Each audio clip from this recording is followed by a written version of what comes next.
Hi, my name is Liz, and today I'm going to tell you the story about Terry Jo Duperrault, who was found drifting at sea when she was 11 years old. So this story takes place back in the 1950s, and it starts with a man named Arthur Duperrault.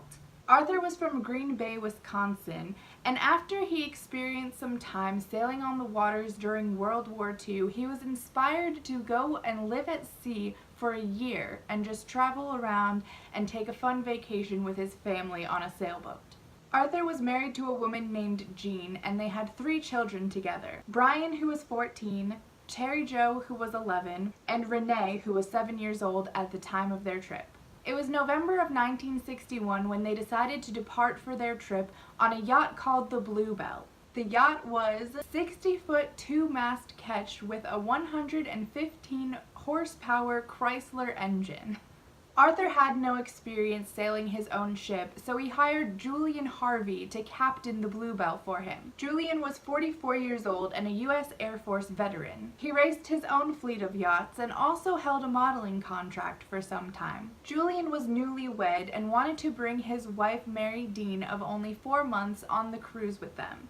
The Duperrault family left on that cold night in November from Green Bay, Wisconsin, and headed for Fort Lauderdale, Florida, where they were going to meet Julian and his wife Mary.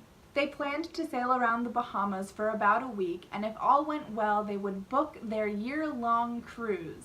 The Bluebell set sail from Fort Lauderdale on November 7, 1961, and headed towards the Bahamas. For 4 days, they sailed around the Bimini Island chain and then made their way to Sandy Point. They enjoyed a perfect paradise vacation for that week, and on Sunday, Arthur went to a village office in Sandy Point and filed the necessary paperwork to sail the Bluebell back to the States. That Sunday night on the Bluebell, the Duperraults and the Harveys enjoyed their last meal together. At 9 p.m., the 11-year-old daughter Terry Jo felt tired and made her way back down to her cabin towards the rear of the ship.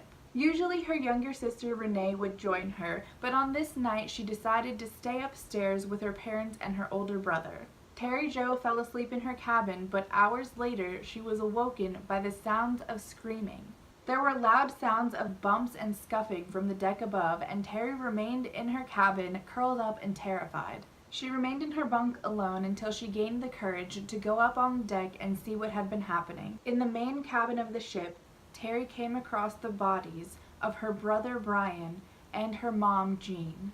Immediately being able to recognize that they were gone, Terry Jo continued on up the stairs to the blood-covered deck. She believes she saw a knife in the pool of blood, and her father and little sister were nowhere to be found. Once she finally got onto the deck, Terry Jo encountered the only living person left aboard this ship, Captain Julian Harvey. Captain Harvey quickly grabbed her upon seeing her and shoved her back down deck, telling her to stay there. She retreated back past her mother and brother's bodies and hid in her bunk.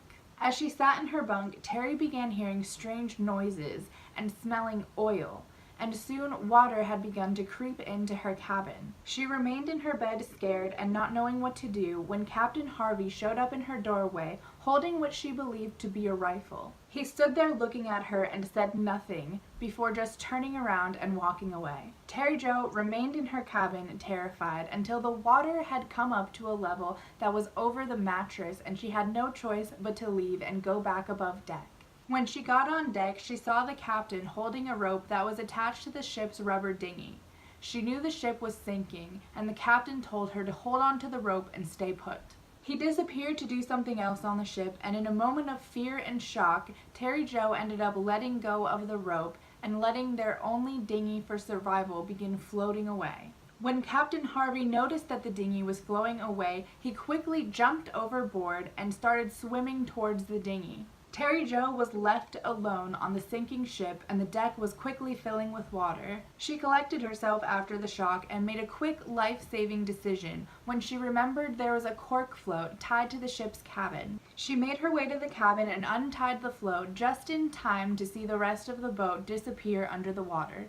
As she was floating away on the cork raft, ropes from the ship had gotten tangled in her raft and started pulling her down with the sinking ship.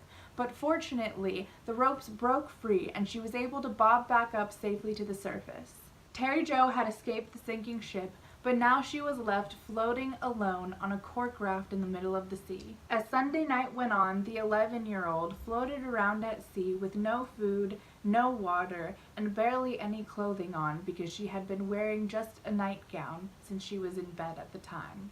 She was left soaked, cold, and alone, the only member of her family to have survived a massacre. As the sun rose the next day, Terry Jo's skin quickly began to burn and blister in the tropical sun. Her lips split, her tongue swelled, and her throat was sore, unable to drink any water or quench her thirst. The ropes on the raft were deteriorating, and there was a school of parrotfish nibbling on Terry Jo's feet. In the meantime, Captain Harvey had been found and rescued from his dinghy. When the captain was found, he also had with him the body of his dead wife, Mary Dean. He claimed his wife and the Duperrault family had perished, and he came across his wife's body floating in the ocean. He claims that he brought her aboard and tried to revive her, but ended up being the only survivor on the Bluebell. Captain Harvey told officials that he was the only remaining survivor on the Bluebell so that no one would go out looking for Terry Jo, and there was no rescue team sent for her. Terry Jo spent another night on the ocean, and on Tuesday morning she spotted a red airplane flying above. She waved frantically to try to get the attention of the airplane, but on her tiny raft she blended into the sea, and unfortunately the airplane ended up disappearing out of sight. A while later, Terry Jo noticed some shadows circling underneath her raft,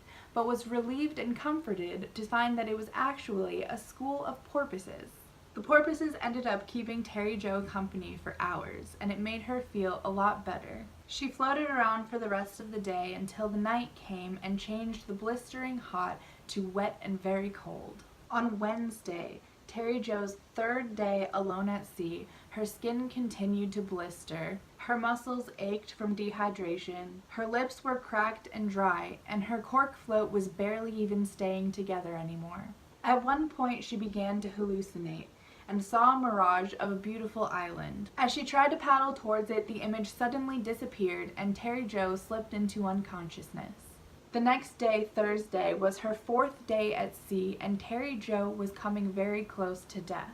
She was barely even able to stay on her float anymore when finally a Greek freighter made its way through the Northwest Channel in the Bahamas. The second officer of this freighter was scanning the horizon when he noticed a small object in the water that wasn't disappearing like all of the other whitecaps. At such a distance, it was impossible to tell what the object was, but they realized they were too far into the channel for it to be a fisherman. On the tiny cork float, Terry Jo had noticed the massive shadow approaching her and gathered up all of her strength to wave her arms to try to get the ship to notice her. On the ship, the second officer and his captain drew closer and finally realized what they were looking at. The massive freighter couldn't approach the cork float without capsizing it, and the captain was worried that even the ship's lifeboats might be too overpowering for this small flotation device.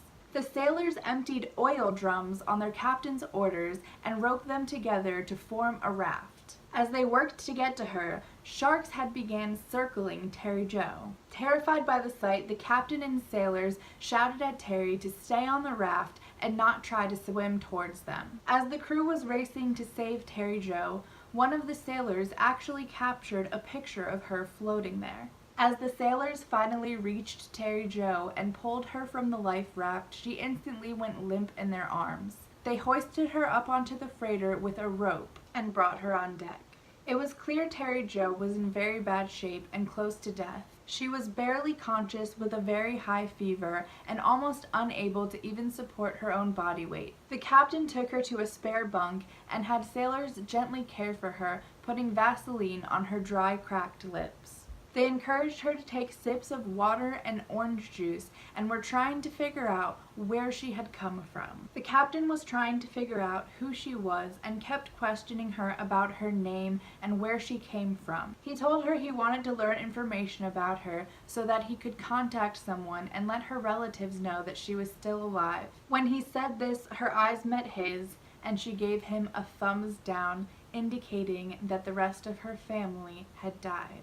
The captain tried to reassure her that her family might still be okay, but she shook her head and pointed downward, rasping the word Bluebell. The captain didn't lose hope and asked her if she had any other relatives elsewhere. Terry Jo managed to say through her damaged throat and severely parched mouth that she was from Green Bay, Wisconsin, and still had some relatives left there. With this information, the captain left and radioed for the Coast Guard. Although the ships hadn't been on alert for any survivors from the Bluebell, they were aware of its sinking. So the captain sent a telegraph saying, "Picked up blonde girl, brown eyes, from a small white raft, suffering exposure and shock, name Terry Jo Duperrault, was on Bluebell." The Coast Guard sprang into action, and Terry Jo became famous almost overnight. Captain Harvey realized that leaving her alive was going to prove to be a huge mistake. Knowing that Terry Jo would reveal the true story of what had happened on the Bluebell, Captain Harvey checked into a motel and slit his wrists in the bathtub. Authorities discovered that Julian Harvey had a dark past. Mary Dean was in fact his 6th wife, and she was not the first wife who had died prematurely of mysterious causes. After his wives' deaths, Harvey was able to collect a sizable insurance policy. 2 of his boats had also sunken mysteriously, ending up in more large insurance payouts. Unfortunately, Arthur Duperrault was a victim of trusting the wrong person. Authorities investigating the case believe that Harvey didn't have any intentions of hurting the Duperrault family. He had planned only on killing his wife to collect another insurance policy.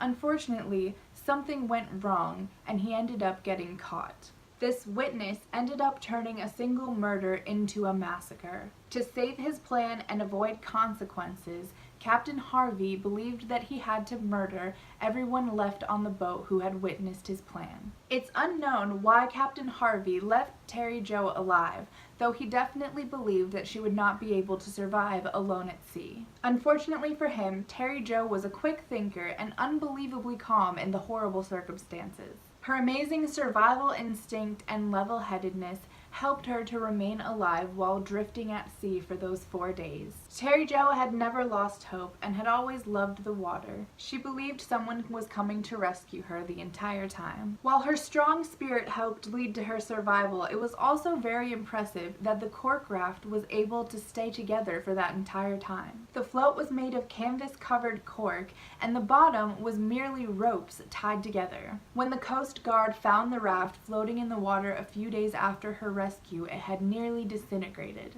After Terry was rescued, she was taken back to Florida and admitted to the hospital, where she stayed for 11 days. She suffered from 105-degree fever, dehydration, and exposure. She ended up suffering no long-term lasting effects from her time at sea. Following her recovery, Terry Jo went to live with her aunt and uncle back in Green Bay, Wisconsin. To help disassociate herself from the public and the story that had gotten her famous, Terry Jo ended up changing her name to Ter. At the time, back in 1961, Terry Jo was offered no emotional support or counseling to deal with the trauma. Her family had convinced her that the best thing to do was forget about it and move on. But decades later, Terry Jo said that it was always on her mind, and she did go to see a psychiatrist, but they weren't able to really truly help with the meat of the problem. Over the years, she found occasional media attention, being featured on the Oprah Winfrey Show and reunited with the captain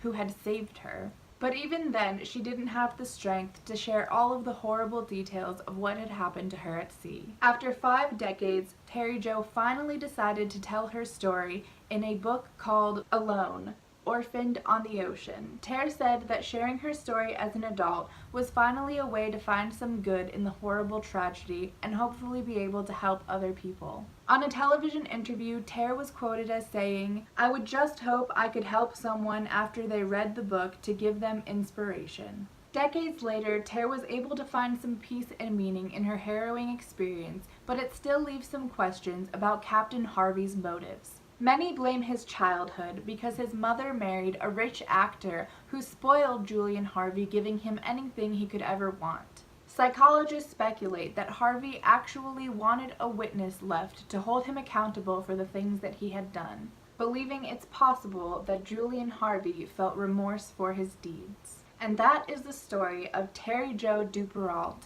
the 11-year-old girl who was found drifting at sea in 1961. Thank you so much for watching. I came across this article on Facebook and I thought it was really interesting, and I always watch videos like this and I've wanted to do something like this, but a lot of stories are super played out and there are already a ton of videos on a lot of cases. So I thought it would be cool, and I had never heard of this before, and it was an interesting, fun story to share. So if you want to see any more things like this and have suggestions on stories, I think that they're really cool and interesting, and I would definitely like to make more videos like this. Either way, I make new videos every single week. I really appreciate anyone who has subscribed or who plans on subscribing. I hope you have a great day.